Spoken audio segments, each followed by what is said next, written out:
श्रीमद्भागवते महापुराणे चतुर्थस्कन्धे अथ 30ोऽध्यायः। विदुर उवाच ये त्वया विहिता ब्रह्मन् सुताः प्राचीनबर्हिषः ते रुद्रगीतेन हरिं सिद्धिमापुः प्रतोष्यकाम् किं बार्हस्पत्येह परत्र वाद कैवल्यनाथ प्रियपार्श्ववर्तिनः आसाद्य देवं गिरिशं यदृच्छया प्रापुः परं नूनमतः प्रचेतसः। मैत्रेय उवाच प्रचेतसोऽन्तरुददौ पितुरादेशकारिणः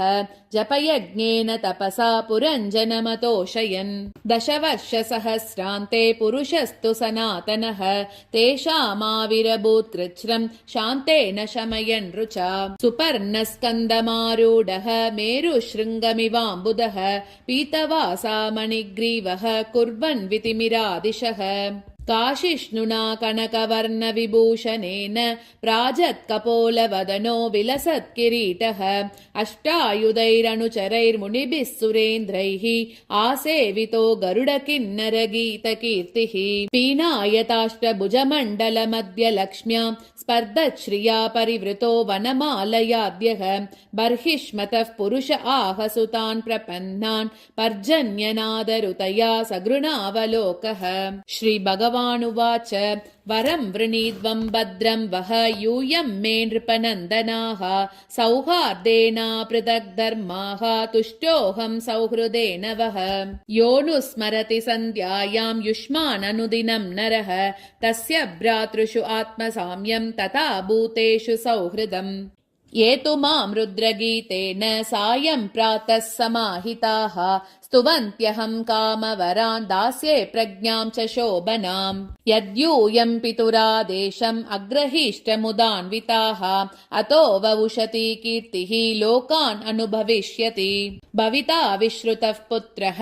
नवमो ब्रह्मणो गुणैः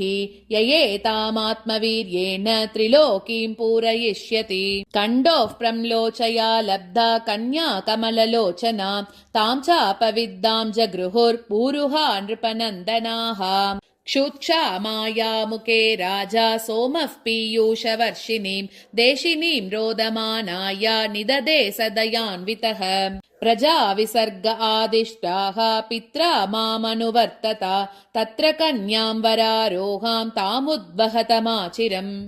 अपृथक् धर्मशीलानां सर्वेषां वस्सु मध्यमाम् अपृथक् धर्मशीलेयं भूयात् पत्नी अर्पिताशया दिव्यवर्षसहस्राणां सहस्रं महतौजसः भौमान् भोक्ष्यत भोगान् वै दिव्यांशानुग्रहान् मम अतमय्यनपायिन्या भक्त्या पक्वगुणाशयाः उपयास्यत मद्धाम निर्विद्य निरयादतः गृहेष्वाविशतां चापि पुंसां कुशलकर्मणां मद्वार्तायातयामानां न बन्धाय गृहामताः नव्यवत् हृदये यज्ञः ब्रह्मैतद्ब्रह्मवादिभिः न मुह्यन्ति न शोचन्ति न हृष्यन्ति यतो गताः। मैत्रेय उवाच एवं ब्रुवाणं पुरुषार्थभाजनं जनार्दनं प्राञ्जलयः प्रचेतसः तद्दर्शनद्वस्ततमो रजोमला गिरा गृणन् गद्गदया सुहृत्तमम् प्रचेतस ऊचुः नमो नमः क्लेशविनाशनाय निरूपितोदार गुणाह्वयाय मनोवचो वेगपुरोजवाय सर्वाक्षमार्गैरगताध्वने नमः शुद्धाय शान्ताय नमस्वनिष्ठया मनस्य पार्थं विलसद्वयाय नमो जगत्स्थानलयोदयेषु गृहीतमाया गुणविग्रहाय नमो विशुद्धसत्त्वाय हरये हरिमेधसे वासुदेवाय कृष्णाय प्रभवे सर्वसात्वताम् नमः कमलनाभाय नमः कमलमालिने नमः कमलपादाय नमस्ते कमलेक्षण नमः कमलकिञ्जल्क पिशङ्गामलवाससे सर्वभूतनिवासाय नमो युङ्क्ष्महि साक्षिणे रूपं भगवता त्वेतद् अशेषक्लेशसंक्षयम् आविष्कृतं न क्लिष्टानां किमन्यद् अनुकम्पितम् एतावत्त्वं हि विभुभिः भाव्यं दीनेषु वत्सलैः यदनुस्मर्यते काले स्वबुद्ध्या भद्ररन्दन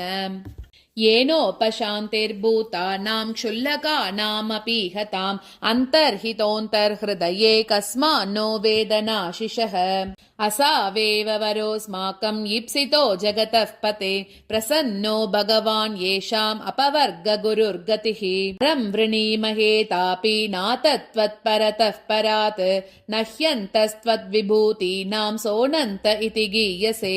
पारिजाते अञ्जसा लब्धे सारङ्गोऽन्यन्न सेवते त्वदङ्घ्रिमूलमासाद्य साक्षात् किं वृणीमहि यावत्ते मायया स्पृष्टा भ्रमाम इह कर्मभिः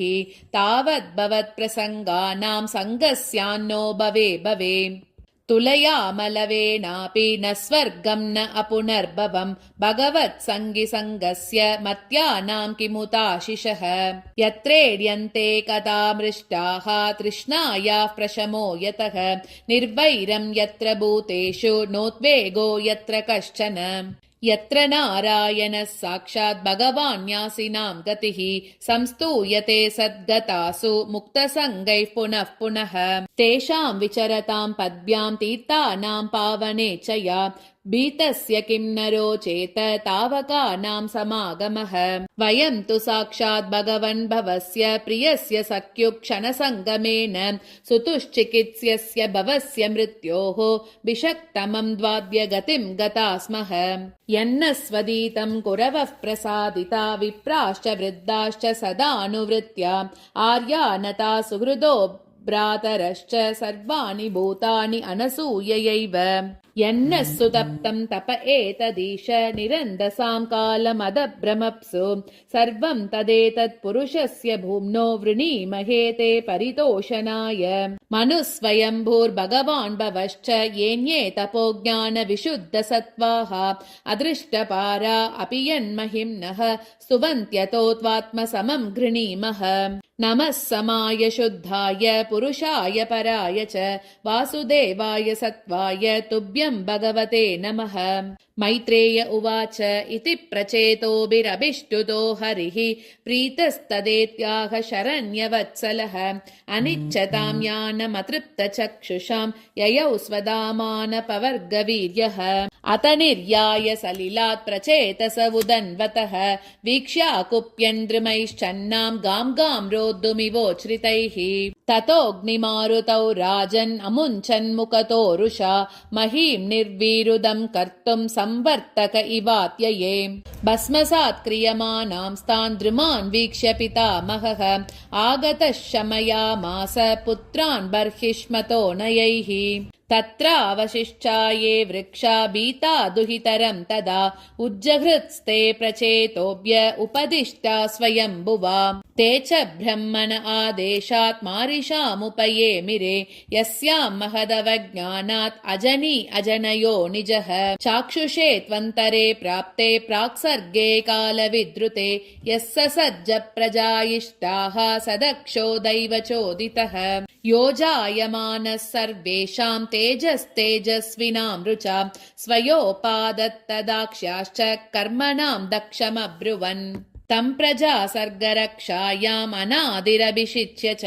युयुजे अन्यांश्च स वै सर्वप्रजापतीन् इति श्रीमद्भागवते महापुराणे पारमहंस्यां संहितायां चतुर्थस्कन्धे 30ोऽध्यायः।